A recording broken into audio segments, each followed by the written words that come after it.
1979 में इजिप्ट के 100% leaders Israel के साथ पीस के लिए क्यों मान गए? उस समय पूरे रीजन में डेकेड्स से कॉन्फ्लिक्ट और इंस्टेबिलिटी थी और हर तरफ डर और अनिश्चितता का माहौल था। इजिप्ट के लिए यह सिर्फ एक डिप्लोमेटिक मूव नहीं था, बल्कि एक बहुत बड़ा गैम्बल भी था। क्या वो अपने अरब पड़ोसियों की नाराजगी झेलकर इजराइल के साथ समझौता कर सकते थे? क्या यह सिर्फ वॉर रोकने के लिए था या कुछ बड़ा? पीस का मतलब था हजारों जानें बचाना, लेकिन साथ ही इजिप्ट को अपनी लॉस्ट टेरिटरी वापस पाने का मौका भी, और रीजन में एक नई शुरुआत की उम्मीद। और आज फूड ट्रक्स गाजा के बाहर क्यों फंसे हुए हैं? क्या हिस्ट्री खुद को दोहरा रही है या हालात और भी कॉम्प्लेक्स हो गए हैं?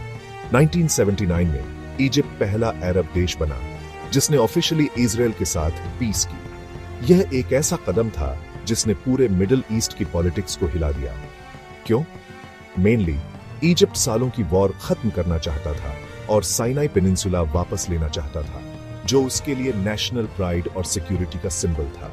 वो लैंड जो उन्होंने पिछली वॉर में खो दिया था। साइनाई की वापसी इजिप्ट के लिए सिर्फ जमीन नहीं, बल्कि एक नई शुरुआत थी। इस डील के साथ एक बड़ा बोनस भी मिला, बहुत सारी यूएस मिलिट्री और इकोनॉमिक एड, जिससे इजिप्ट की ताकत और इंटरनेशनल स्टैंडिंग दोनों बढ़े, जो इजिप्ट को आज भी मिलती है। हर साल अरबों डॉलर की मदद, जिससे इंफ्रास्ट्रक्चर, एजुकेशन और डिफेंस सेक्टर्स को सपोर्ट मिलता है।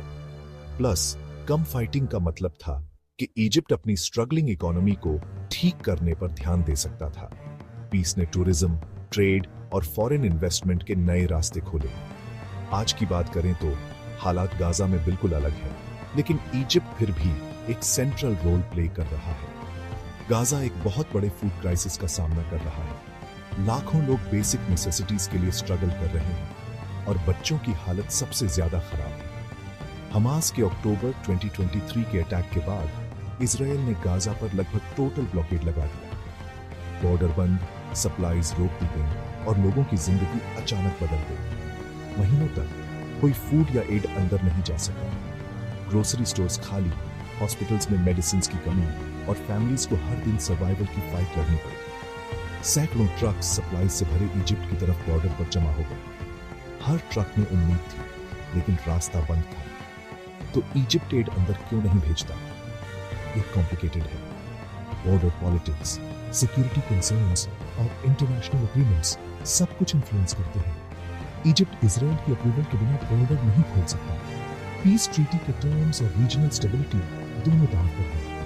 अगर इजिप्ट ने अकेले एक्ट किया तो यह अपनी पीस ट्रीटी तोड़ सकता है और यूएस सपोर्ट को रिस्क में डाल सकता है। यूएस एड और